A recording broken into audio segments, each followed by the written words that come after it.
You were talking about violence a little bit. One of the statistics that I always have thrown at me is the 1 in 3 women suffer from domestic violence, but there's no real numbers, or nobody talks about the numbers about men who suffer from domestic violence. You actually did have a video up on your website that kind of talked about this a little bit. Why don't we get to hear about this more? And why aren't these numbers pushed out there more? Why don't people talk about it more? Because violence does happen both ways. Yeah, it certainly does. And the 1 in 3 statistic, it used to be 1 in 4, but it got upgraded, I guess. And that just came from a old questionnaire from a feminist organization. I can't remember who put it out, but it included things like, have you ever felt uncomfortable? And if you ever felt uncomfortable, then that was counted. Be more specific. Have you ever felt uncomfortable in the presence of a man? That level of questioning, all the way up to, have you ever been abused? And it all got counted as violence. And so that's where that statistic came from.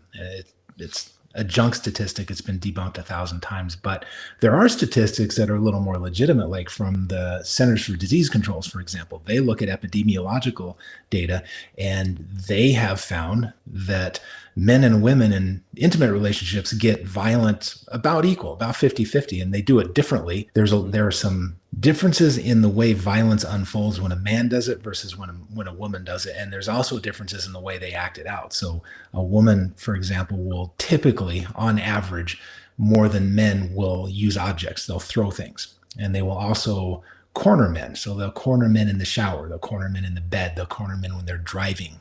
And my thinking on that is that that kind of behavior suggests that a person has gotten to a level where she is so desperate to be heard, whatever she's saying, that she has to corner you when you're in the shower and just berate you and start getting violent. And obviously it's not a good way to communicate, but maybe it helps to understand where it comes from. Whereas men do things a little bit differently. They will, it tends to be more striking, and it tends to be more just out of sheer frustration or anger or jealousy. Women jealousy too, but not so much the cornering. And a lot of times men will, I have to be careful how I say this because I don't really know what the statistics are, but I know that it is a common dynamic. I know from my clinical practice, it's a common dynamic that a man will sometimes, I'm not saying this is when all men get violent, because clearly it isn't, but sometimes a man is cornered he's cornered in the basement, for example. And in order for, things are escalating, and in order for him to get out of the situation, he has to get past her.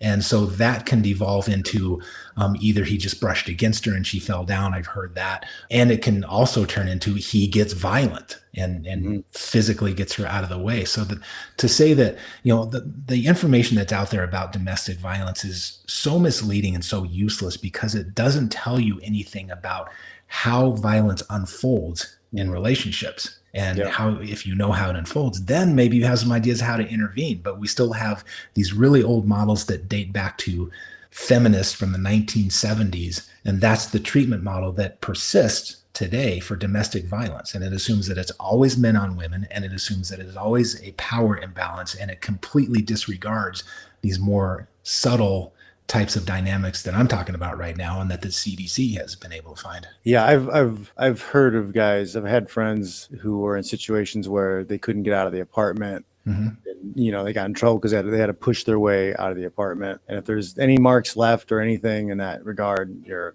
in trouble. Yeah, no good. I also had a friend who had a girl who followed him from place to place to place, constantly attacking him until he finally, it's not right, he did the wrong thing and hit her. Then he ended up doing time because of that. I don't know. Lock yourself in the car and just stay until she goes away, I guess. Yeah. And you want to create as much distance as you can permanently.